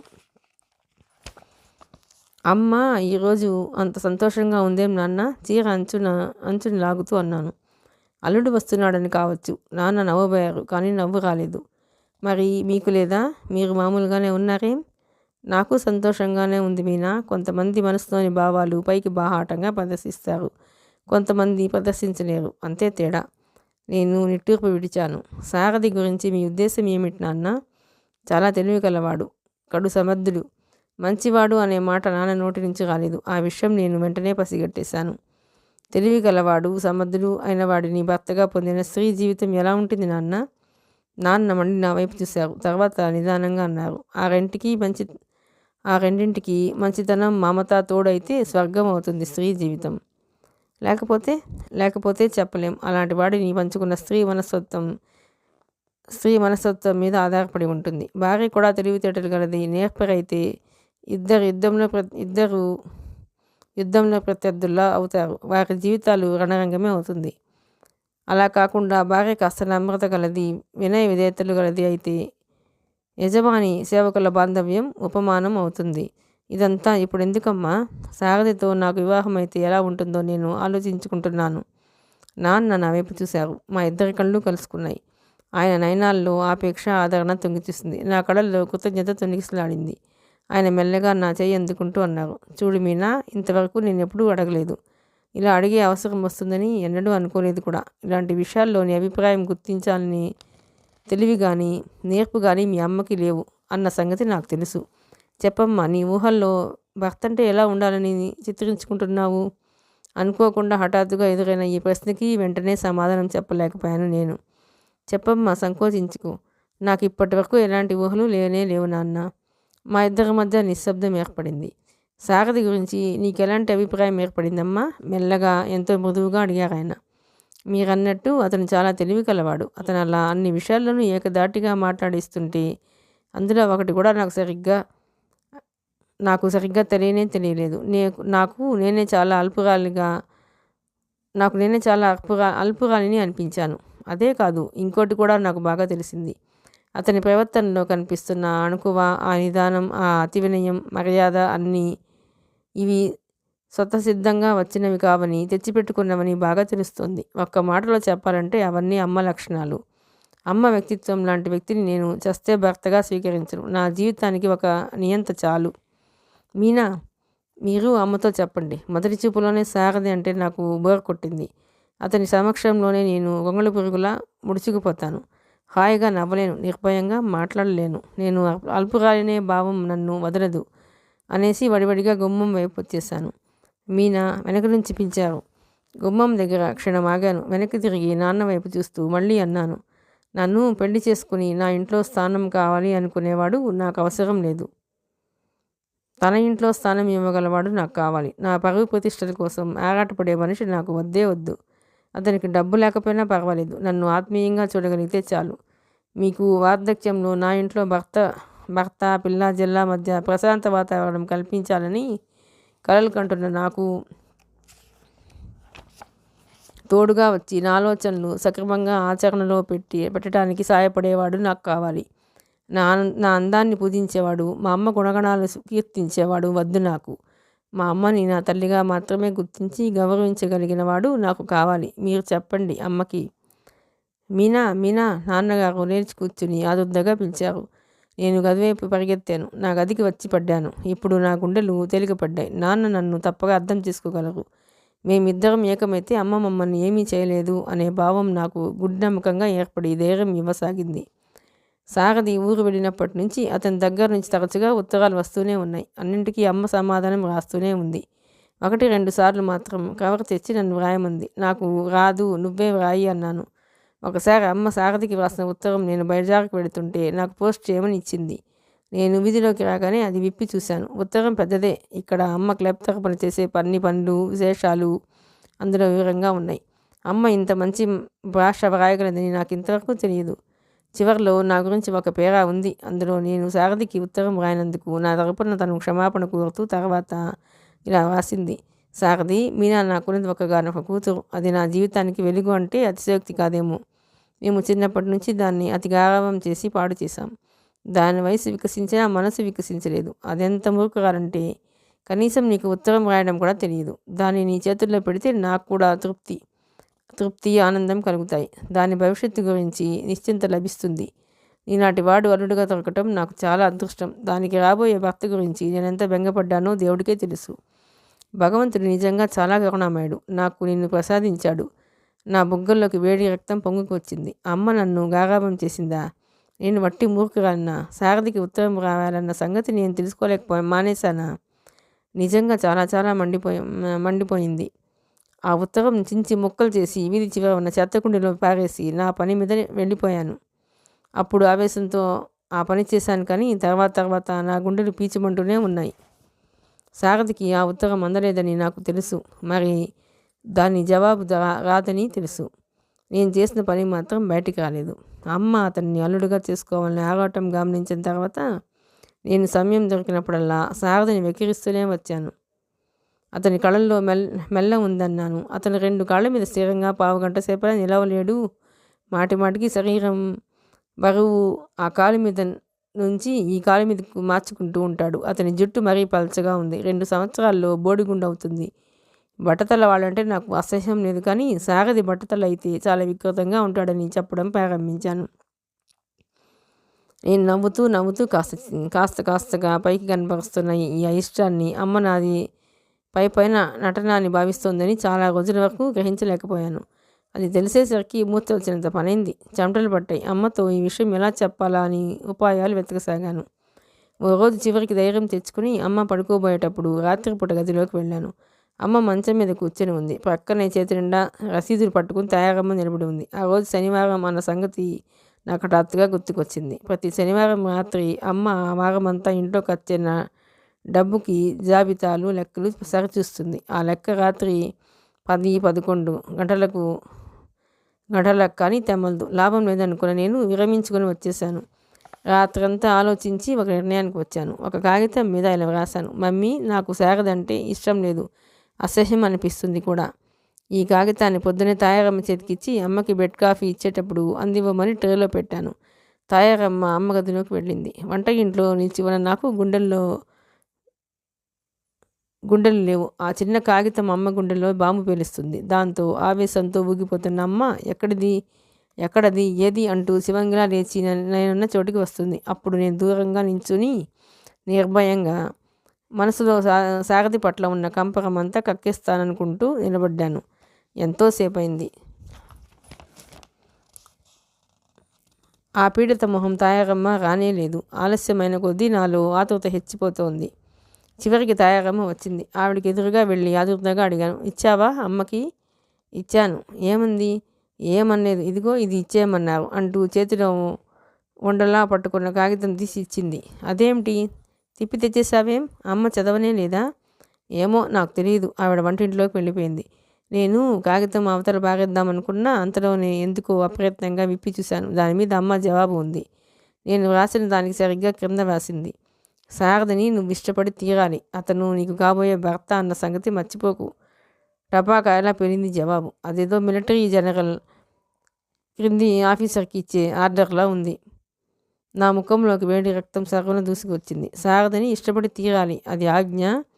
నా ఇష్టాయిష్టాలతో పని లేదా? నేను చేసుకోబోయేవాడు నాకు నచ్చొద్దా? అమ్మ నియంత్రణత్వం ఈ ఇంట్లో ఎప్పుడు నశిస్తుందో? ఎప్పటికీ నశించదు. రాజు పతనం అయితే కానీ రాజు పతనమైతే కదా రాజ్యం శిథిలమయ్యేది. అమ్మలాంటి వ్యక్తుల కంఠంలో ఊపిరి ఉండగా అలా జరగనివ్వరు. ఇందుకు ఒకటే మార్గం, నేను ఇంట్లోంచి వెళ్ళిపోవాలి. ఆ సాయంత్రం నాన్నకి నేను జరిగిందంతా చెప్పాను. సారథి అంటే నీకు ఇష్టం లేకపోతే నువ్వు చేసుకోవాల్సిన అవసరం నీకేం లేదు. బలవంతంగా చేసే అధికారం మీ అమ్మకి అసలే లేదు అన్నారు ఆయన గంభీరంగా. అమ్మ వాళ్ళ క్లబ్ తరపున మెంబర్లందరినీ ఈసారి డార్జిలింగ్, నైనిటాల్ మొదలైనవి చూసి రావడానికి తీసుకెళ్లే ఏర్పాట్లు జరిగాయి. అమ్మ ఇలా తామంతా వెడుతున్నట్లు సారథికి ఉత్తరం రాసింది. ఆ ఉత్తరం అందినట్టు జవాబు రాలేదు. కానీ సరిగ్గా వాళ్ళ ప్రయాణం రేపు రాత్రి అనగా సారథి దగ్గర నుంచి ఉత్తరం వచ్చింది. ఇందులో తను వాళ్ళ కంపెనీ పని మీద ఇక్కడికి వస్తున్నట్టు, ఒక వారం రోజులు ఉంటున్నట్లు రాశాడు. సరిగ్గా రేపే ప్రయాణం. అమ్మ నీళ్లు కారిపోయింది. మిస్సెస్ లింగం తన ప్రయాణం క్యాన్సిల్ చేసుకుంటానంది. అమ్మ వెళ్ళకపోతే ప్రయాణం సాగదు. తీరా ఇంతమందిని బయలుదేరతీసి అన్ని ఏర్పాట్లు చేసి మానేస్తే బాగుండదు. అమ్మ తప్పనిసరిగా బయలుదేరింది. మిస్సెస్ లింగాన్ని కూడా తనతో బయలుదేరతీసింది. సారథి ఇక్కడున్న వారం రోజులు మా ఇంట్లోనే ఉండేట్టు చకచకా ఏర్పాట్లు జరిగినాయి. అమ్మ తాయారమ్మని పిలిచి ఏదేది ఎప్పుడెప్పుడు ఎలా చేయాలో 1-2 సార్లు కంఠోపాఠంగా చెప్పింది. ఆజమాయిషి తాయారమ్మ చేతికిస్తే ఆవిడ హనుమంత స్వామిలా తూచా తప్పకుండా ఆచరిస్తుందని అమ్మకు తెలుసు. అమ్మ లేకుండా ఇక్కడ సారథితో గడపనంటే నాకు గుండె దడపట్టుకుంది. అందులో అమ్మ రాత్రి భోజనాల దగ్గర నాన్నతో అతను వస్తున్నాడు, మన ఇంట్లోనే ఉంటాడు, వాళ్ళిద్దరిని సరదాగా కలిసి తిరగనివ్వండి, ఒంటరిగా గడపనివ్వండి, మధ్య మధ్యలో మీరు మీ వెధవ రాజకీయాలతో తలదూరుస్తూ ఉండకండి అని గట్టిగా వార్నింగ్ ఇచ్చేసింది. అలాగే అన్నారు నాన్న రెడీగా ఒప్పేసుకుంటూ. నాకు ఇక్కడ ఒంటరిగా ఉండి అతనితో గడపడం ఏమాత్రం ఇష్టం లేదు. అందుకే ధైర్యం చేసి అమ్మను తనతో వస్తానని అడిగాను. అది విఫలం అవుతుందని, సాగే ప్రయత్నం కాదని నాకు మనసులో పీకుతూనే ఉంది. అయినా సరే అమ్మ నాలోని ఈ కలవరాన్ని కాస్తైనా గుర్తించకపోతుందా అనే ఆశతో వెళ్ళి ఆశాభంగం పొంది వచ్చాను. అమ్మ నన్ను తీసుకువెళ్ళదు. ఆ సారథితో కలిసి గడపక తప్పదు. ఈ ఊహతో నా కళ్ళలో గిర్రున నీళ్లు తిరిగాయి. నా స్వభావమే అంత. ఏదైనా విషయం అనుకుంటే పట్టుదలగా ప్రయత్నిస్తాను, ఎంతో కష్టపడతాను. చివరికి ఫలితం దక్కకపోతే అనవసరంగా శ్రమపడ్డానే అనే బాధ విపరీతంగా కలుగుతుంది. అపజయం పొందాననే ఉక్రోషం నాలో రోషాన్ని రెచ్చగొట్టి నన్ను శివంగా తయారు చేస్తుంది. అమ్మ దగ్గర నుంచి వచ్చేసిన తర్వాత అలా గది తలుపులు బిగించేసుకుని నేనెంతసేపు కూర్చున్నానో నాకే తెలియదు. ఎంత టైం గడిచిపోయిందో స్పృహ లేకపోయింది. ఎప్పటికో అమ్మ వచ్చి నా గది తలుపులు తట్టి మీనా మీనా అని పిలవటంతో ఈ లోకంలోకి వచ్చి పడ్డాను. నిన్నే, తలుపు తీ. నేను పలకలేదు, తలుపు తీయలేదు. మాట్లాడవా నాతో అసహనంగా అడిగింది అమ్మ. వినిపించినట్టే ఊరుకున్నాను. సరేలే, నీ అలుకంతా సారథిని వచ్చి తీరుస్తాడులే అనేసి వెళ్ళిపోయింది. కన్న కూతురుతో అలా పరాచకాలు ఆడతారా ఎవరన్నా? అలా ఆడేవాళ్ళని తల్లులు అంటారా? అమ్మ వెళ్ళిపోయినట్టు పాదాల సవ్వడి వినిపించింది. పావుగంట గడిచింది.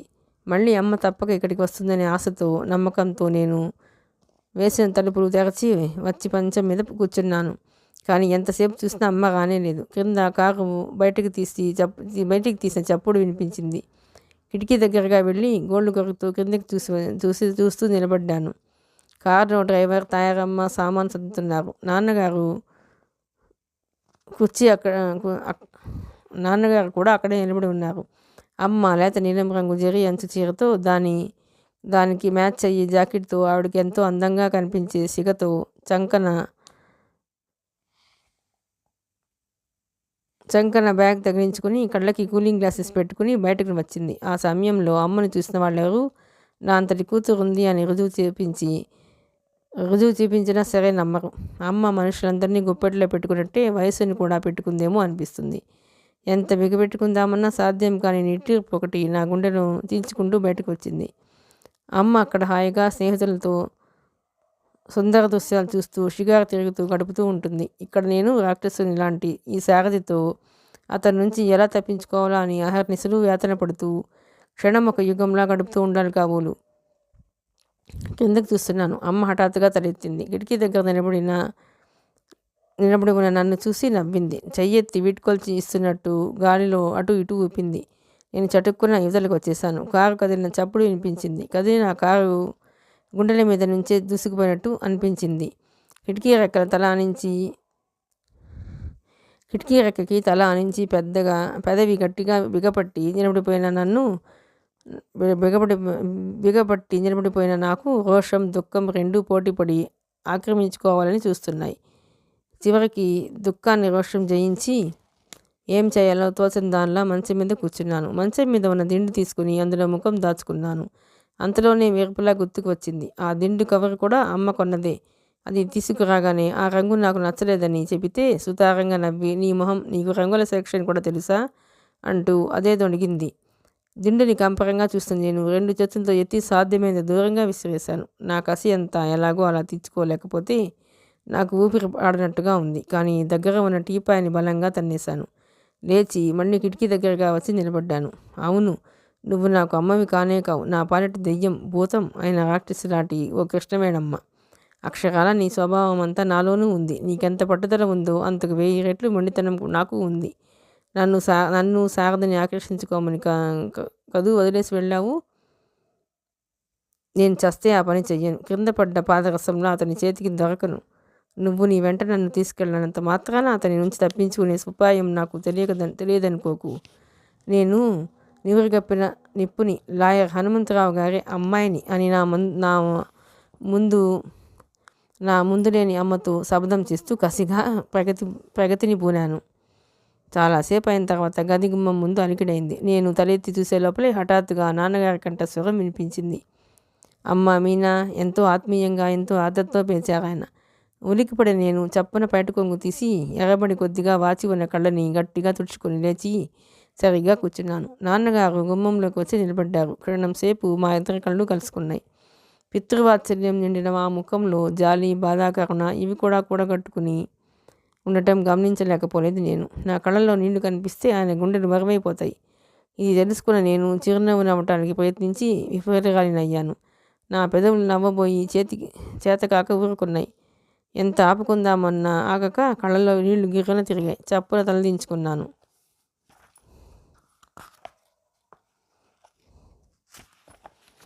ఆయన దీర్ఘంగా దేని గురించో ఆలోచిస్తున్నట్టు కొద్దిసేపు అలాగే నిలబడిపోయారు. తర్వాత మెల్లగా అన్నారు, నేను పని మీద అలా బజార్లోకి వెళుతున్నాను. నువ్వు కూడా వస్తావా నాతో?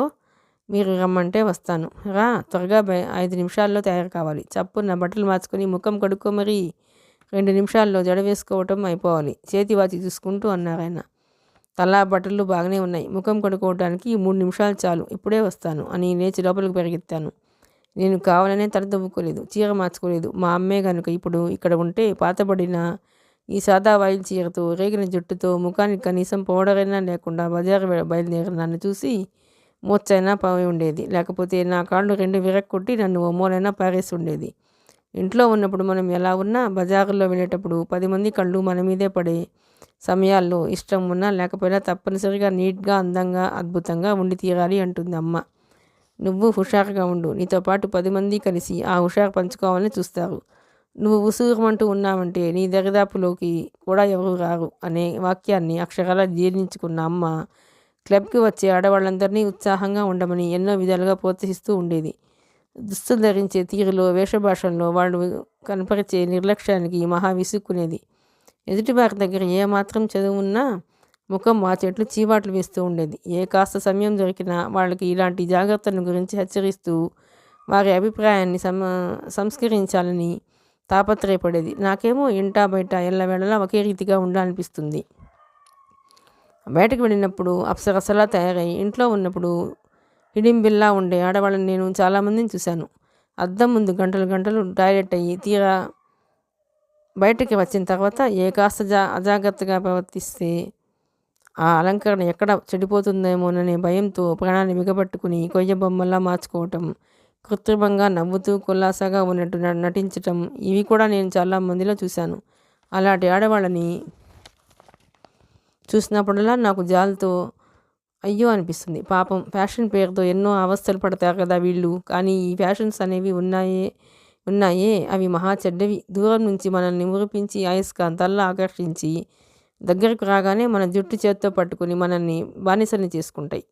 అలంకరణ అనేది మన సరదా కోసం మనం సృష్టించుకునేది తప్ప వాటి విలాసం కోసం మనం పుట్టలేదన్న సంగతి అందరూ, ముఖ్యంగా ఆడవాళ్ళు తెలుసుకోవాలి. నువ్వెలాంటి అలంకరణ అయినా చేసుకో, నీ కాళ్ళు చేతులు నిరాటంకంగా కదులాడాలి. నీ ముఖంలో చిరునవ్వు సహజంగా ఉండాలి.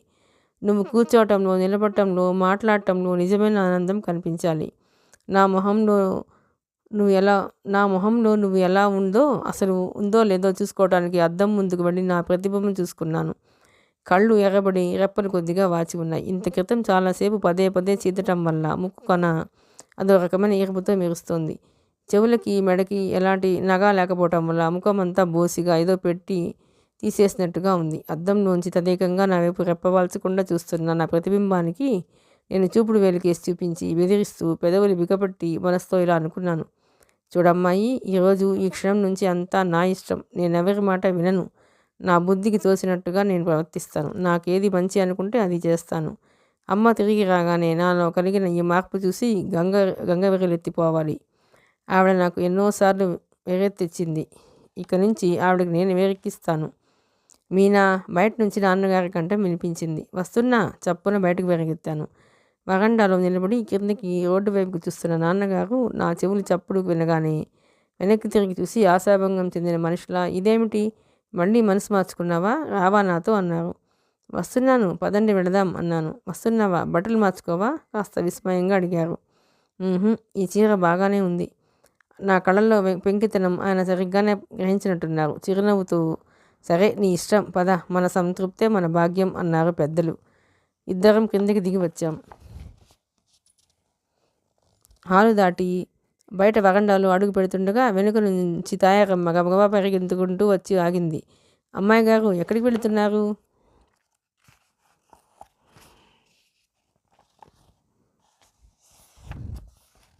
నేను వెనక్కి తిరిగాను. సూటిగా ఆవిడ ముఖంలోకి చూశాను.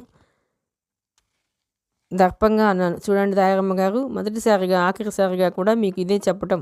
మేము ఎక్కడికైనా వెళుతుంటే ఇలా వెన్నంటి వచ్చి ఎక్కడికి వెళుతున్నారు, ఎప్పుడు వస్తున్నారు, ఏం పని మీద వెళుతున్నారు అంటూ ఇలాంటి చెత్త ప్రశ్నలు ఎప్పుడు వేయవద్దు. ఎక్కడికి వెళ్ళినా ఎప్పుడు తిరిగి వచ్చినా మీకు అనవసరం. మీ పని మీరు చూసుకోండి. తాయారమ్మ మొదట తెల్లబోయినట్టు చూసింది. ఆ వెంటనే ముఖం మార్చేసుకుంటూ అంది, బాగుందమ్మా మీరనేది. ఒక చిన్న మాటకి ఇలా పెడార్థాలు తీస్తారని తెలిస్తే అడిగేదాన్ని కాదు. మీరు ఎక్కడికి వెళితే నాకెందుకు, ఎప్పుడు వస్తే నాకెందుకు, ముందుగా వంట చేసి కూర్చుంటే చల్లారిపోతుందేమోనని అడిగాను అంది. మీ వంట చల్లారక ముందు తినాలనిపిస్తే ముందుగా వచ్చేస్తాం. ఒకవేళ రావటం ఆలస్యమైతే చల్లారిపోయింది తింటాం. మిమ్మల్ని ఏమీ అనం. మళ్ళీ వేడి చేయమని మిమ్మల్ని విసిగించం, సరేనా? తాయారమ్మ సమాధానం చెప్పలేని అసక్తురాలిగా నిలబడి గుడ్లప్పగించి నా వైపు చూడసాగింది. నేను గిరక్కున వెనక్కి తిరిగి చెప్పులు చప్పుడయ్యేలా నడుస్తూ గబగబా వచ్చి కారులో కూర్చున్నాను. బాబుగారు, తాయారమ్మ నాన్నగారి వెనుక రాబోయింది. అమ్మాయి చెప్పిందిగా ముభావంగా అనేసి నాన్నగారు కూడా నా వెనుక వచ్చేశారు. నేను ఊహించినట్టు కానీ ఆశించినట్టు కానీ ఆయన తాయారమ్మను నా తరపున నచ్చచెప్పడం కానీ అనునయంగా మాట్లాడకపోవడం కానీ జరగకపోవడంతో నాకు కాస్త చిత్రం వేసింది. వీధుల్లో తిరుగుతున్న జనాన్ని, ఆ సందడిని, ఆ కోలాహలాన్ని చూస్తున్న కొద్దీ నా మనసంతా ఆవరించుకున్న చికాకు మెల్లమెల్లగా కొద్దిగా అంతరమై శాంతి చిక్కసాగింది. ఎంతమంది జనం! వీధులలో నవ్వుతూ తొళ్ళుతూ నిదానంగా హుషారుగా తిరుగుతున్న వీళ్ళల్లో ప్రతి ఒక్కడికి ఏదో ఒక సమస్య ఉండి తీరుతుంది. అసలు సమస్యలు లేని జీవితం కాదు, జీవితం కానే కాదు. అందులో రుచి లేనే లేదు. కానీ ఈ సమస్యలు అనేవి మన చేత అదుపు తప్పిపోనేకూడదు. వాటిలో చిక్కుకున్న మనం వాటికి లోపడిపోయి నిస్పృహ చెందేవి సమయం రాకూడదు. ఏనాటికైనా సరే వాటిని జయించి తీరాలి, కానీ అవి మనల్ని కబళించకూడదు. ఈత వచ్చిన వాడికి లోతు నీళ్ళల్లో దిగినప్పుడు ఉండే నిర్భయత్వం, తెగింపు, ధైర్యం మనిషికి కూడా జీవితంలో ఈ సమస్యల పట్ల ఉండి తీరాలి. సారథితో వివాహం నాకు ఇష్టం లేదు. అతన్ని నాకు భర్తగా చేసి తీరాలని అమ్మ పట్టుపట్టి కూర్చుంది. అమ్మ నిశ్చయం చేసుకుందని నేను నీరసపడి కూర్చుంటే కలిగే ప్రయోజనం? ఏదో ఒకటి చేయాలి. నాకున్న తెలివితేటలకి పదును పెట్టుకుని ఎలాగో అలా తప్పించుకునే మార్గం వెతుక్కోవాలి. ఎంత విషాదం కన్నా తల్లితో వైరం రావడం అనేది ఎంత దౌర్భాగ్యం. నా ఆలోచన వాసన నాన్నగారి మనసుకు సోకిందో ఏమో. మెల్లిగా తన చేయి జాచి నా చేతి మీద దానిస్తూ ఎంతో మృదువుగా అడిగారు, మీనా, నీకు ఒకటి చెప్పనా తల్లి? చెప్పండి, ఒకటి కాదు 1000 చెప్పాలి మీరు. నా మనసుని కొత్త రకమైన ఆలోచనలో కుత్తుక వరకు దించేస్తే తప్ప ఈరోజు నేను పొందిన ఆశాభంగం నుంచి తేరుకోలేని. చెప్పండి, మొట్టమొదటిది ఏమిటది?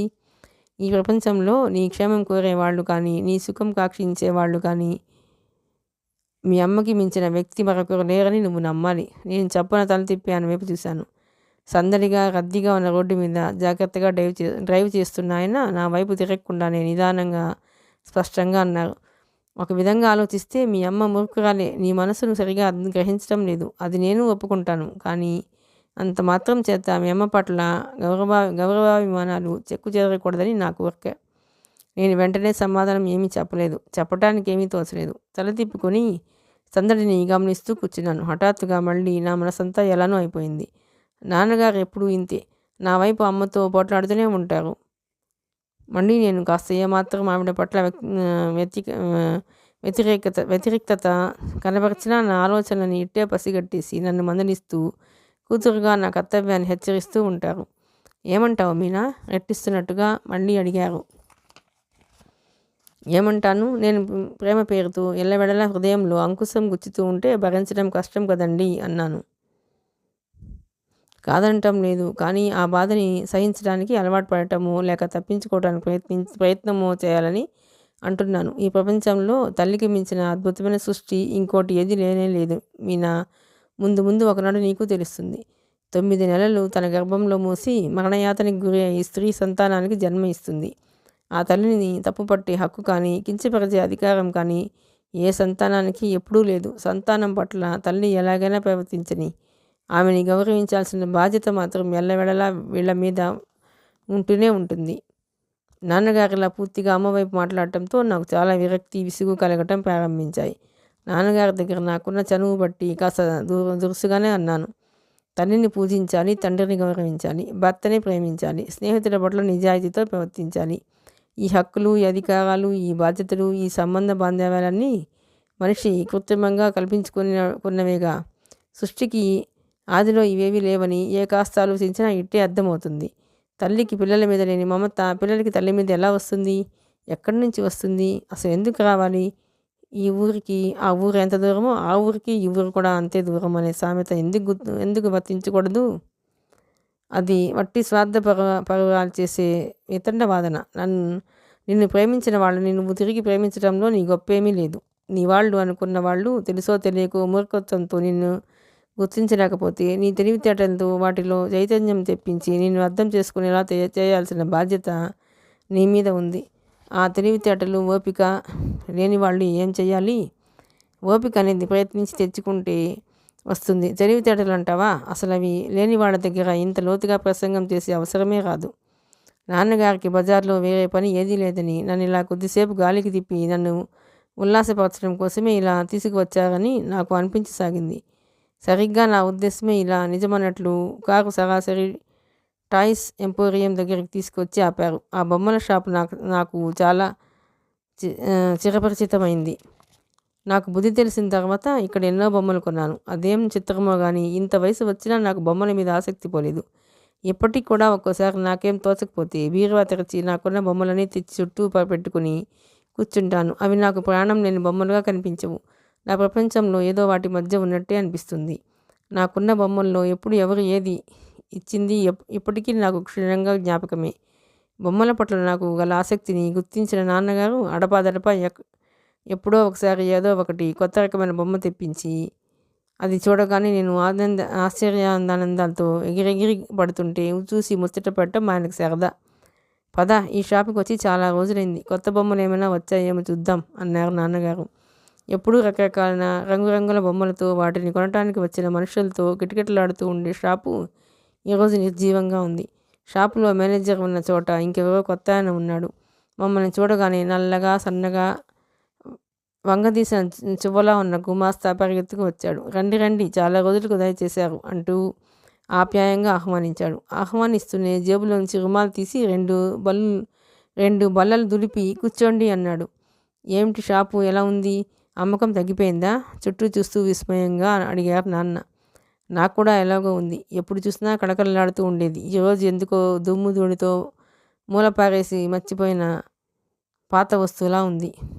సన్నగా ఉన్న అతను నాన్నగారికి షాపుని గురించి గంటసేపు సోదిలాంటిది చెప్పాడు. అతను చెప్పే వివరాలు నాన్నగారు చాలా ఆసక్తిగా వినసాగారు. ఆ చెప్పే అతని కంఠం కాస్త ముదుగంభీరంగా వినసొంపుగా ఉంటే నాకు వినిపించాలనేదేమో. తారాస్థాయిలో మాట్లాడితే కీచుగా ఆడదాని గొంతులా మందర స్థాయిలోకి వచ్చి బొంగురుగా బోదురు కప్పలా ఉన్న స్వరం వినటానికి 2 నిమిషాలకే విసిగేసింది. లేచి వెళ్ళి అద్దాల బీరువాలో ఉన్న బొమ్మలు పరీక్షగా చూడటం ప్రారంభించాను. అన్నీ పాతవే, ఏనాటివో. ఈ మధ్య కొత్తవి తెప్పించినట్టే లేదు. నాన్నతో ఒక చెంప మాట్లాడుతూనే అతను మధ్య మధ్యలో చటుక్కున వచ్చి బొమ్మలు తీసి అవి నడిచే విధానం చూపెట్టడం ప్రారంభించాడు. అతని మాటలను బట్టి నాకు అర్థమైంది ఏమిటంటే ఆ షాపు యజమానులు అయినా అన్నదమ్ములిద్దరూ లాభం పంచుకోవటంలో తగాదాబడి కోర్టుకెక్కారని, ఒకప్పుడు బాగా కలిసిమెలిసి ఉండి అచ్చు రామలక్ష్మణులే అనిపించేటట్టున్న ఇద్దరూ ఇప్పుడు డబ్బు మూలంగా బద్ధ శత్రువులయ్యారని, ఒకళ్ళని ఒకళ్ళు చంపుకోవటానికి కూడా చూస్తున్నారని తెలిసింది. అంతా శ్రద్ధగా ఉన్న నాన్నగారు నిట్టూర్పు విడుస్తూ అన్నారు, అంతే మరి, ఈ రోజుల్లో డబ్బు ప్రభావం అలాగే ఉంది. దేవుడు సృష్టించిన మనిషే దేవుడిని మించిపోవాలని చూస్తున్నట్టే మనిషి సృష్టించుకున్న డబ్బు మనిషినే మింగాలని చూస్తుంది అన్నారు. ఏం డబ్బో బాబు, వెధవ డబ్బు రాకుండా ఉన్నా బాగుండేది. ఇద్దరూ హాయిగా ఉండేవారు. ఇద్దరి మధ్య ఆ ఆత్మీయత ఏమైపోయిందో ఇప్పుడు చూస్తుంటే నిజంగా చిత్రం అనిపిస్తుంది. నడ్డిన ఒక చేయి పెట్టుకుని మరో చేయి బుగ్గన ఆనించుకుంటూ అన్నాడు గుమాస్తా. ఆత్మీయత ఉంది, అదెక్కడికి పోదు. కాకపోతే ఈ డబ్బు ప్రభావంతో కలుషితమైపోయింది అంతే అన్నారు నాన్న. డబ్బు పాపిష్టిది అన్నారు అందుకే కాబోలు.